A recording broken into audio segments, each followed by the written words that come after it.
Hello दोस्तों, मैं are के प्रियदर्शी आपका अपना ICT channel online wifi study point में सहृदय स्वागत है।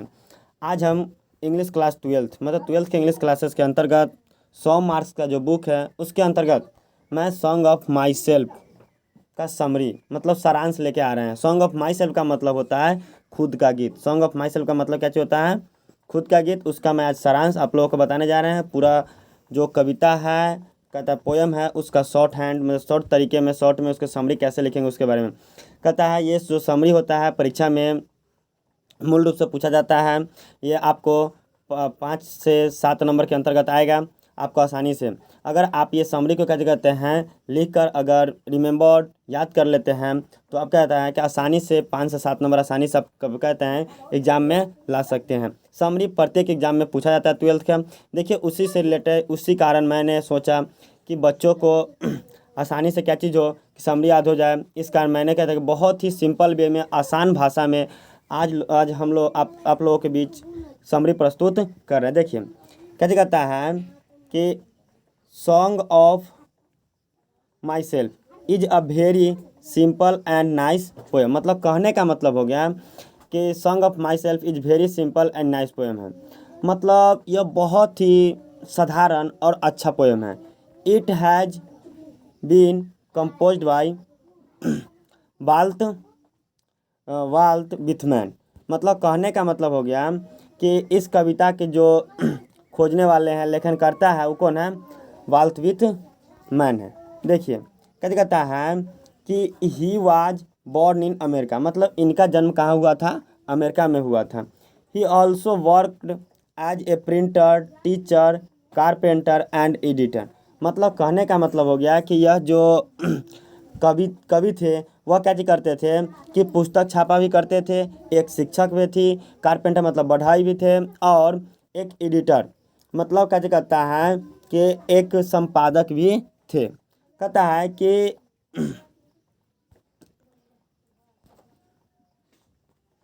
In this poem the poet enjoy himself and sings for the self।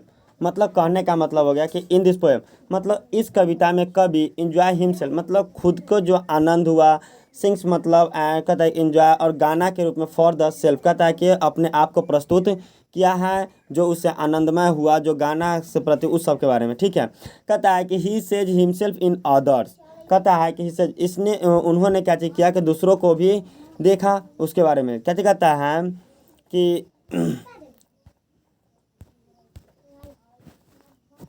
देखिए क्या हो गया कि ही सेज डैट एज्यूम्स। मतलब कहने का मतलब हो गया कि he says that assume it is assumed by all. मतलब कहने का मतलब हो गया कि ही सेज दैट एज्यूम मतलब उन्होंने कहा कि एज्यूम मतलब कल्पना करना।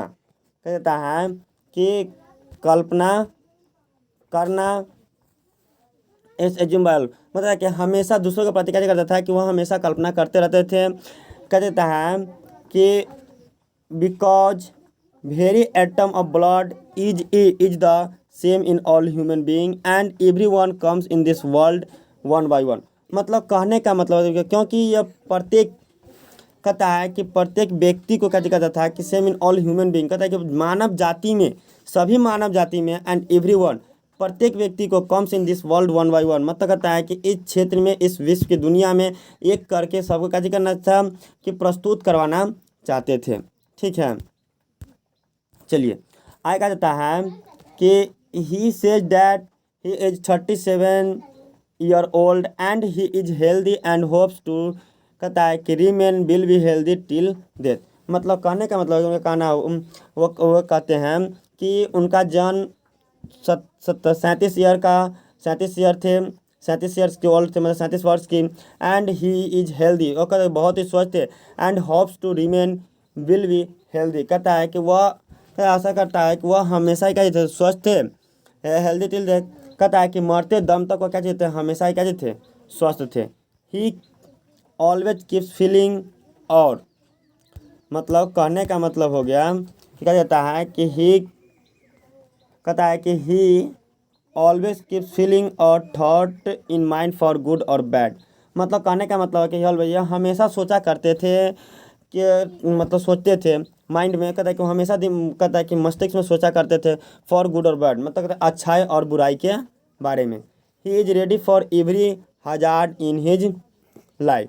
मतलब कहने का मतलब था कि ही इज रेडी, कहता है कि वह हमेशा तैयार रहते थे प्रत्येक जोखिम या खतरा वाले जीवन में। ठीक है, वह हमेशा कभी भी खतरा से वो डरा नहीं करते थे, वो अपने जीवन में हमेशा इस सबसे क्या चीज थे, तैयार रहते थे। सो ही एक्सेप्ट, कहता है कि so he accept that life is not a bed of roses. में सो एक्सेप्ट, वो हमेशा करते थे अपने जीवन को, ये नहीं ऐसा करते थे कि वो हमेशा आपका कैसे करे कि एक गुलाब का जो बिस्तर होता है वहाँ पर वह रहे। मतलब वह कभी भी हम अपने जीवन को खतरा से जोखिम से कहता था कि जोखिम में रखना चाहते थे, उससे कहते लड़ना चाहते थे, लेकिन कभी वो नहीं सोचते थे कि हम क्या चीज़ करें कि बेड बना के गुलाब के बिस्तर पर रहें। ये सब वो सोचा कभी नहीं करते थे। ठीक है, कहता है कि so always be happy and try to make other happy. मतलब वह हमेशा खुश रहना चाहते थे और कोशिश करते थे कि वह दूसरों को भी क्या चीज़ रखें, खुश रखें। Thus the poem give the joyful dedication to important of individual. मतलब कहने का मतलब था इसी प्रकार द पोएम, मतलब इस कविता के माध्यम से देना चाहते हैं जॉयफुल, कहता है जॉयफुल डेडिकेशन। मतलब कहने का मतलब होता है कि जो हम आनंदमय समर्पण करना चाहते हैं टू इम्पोर्टेंट्स ऑफ इंडिविजुअल, मतलब व्यक्ति के प्रति वह अपने आप को इस कविता के माध्यम से कैसे करना चाहते हैं कि आत्मनिर्भर, आनंदमय, समर्पित, आनंदमय के रूप में प्रस्तुत व्यक्ति को रहने के लिए कैसे करते हैं, आमंत्रण करते हैं। कैसे होगा, तो कहता है कि इस प्रकार यह पूरा कविता का कैसे किया गया कि सारांश था। इस कविता को सारांश मैंने पूरा इस वीडियो में आपको दे दिए हैं। कहता है कि अगर आपको यह वीडियो अच्छा लगे तो लाइक कीजिए, सब्सक्राइब कीजिए और अपने दोस्तों में शेयर भी कीजिए। इस प्रकार के अगर आप वीडियो देखना चाहते हैं तो आप इस चैनल पर बने रहें। और क्या करते हैं कि हम बारी बारी से 12th इंग्लिश क्लासेस के ऑल पार्ट का समरी मैं आप लोगों के बीच प्रस्तुत करूँगा। फिर उसके बाद कहता है क्या कि 2021 के लिए मैं कैसे करूँगा कि क्वेश्चन जो गेस होगा उसको भी हम कैसे करेंगे, आप लोगों के बीच प्रस्तुत करेंगे। साथ ही रहता है कि हिस्ट्री ऑफ इंग्लिश आता है, उसको भी मैं आप लोगों के बीच प्रस्तुत करेंगे। आप आसानी से अगर इस चैनल से पढ़ते हैं तो आपको आसानी से इंग्लिश में 12th में इंग्लिश आसानी से आप नंबर उठा सकते हैं, आपको कहीं से कोई दिक्कत नहीं होगा। धन्यवाद।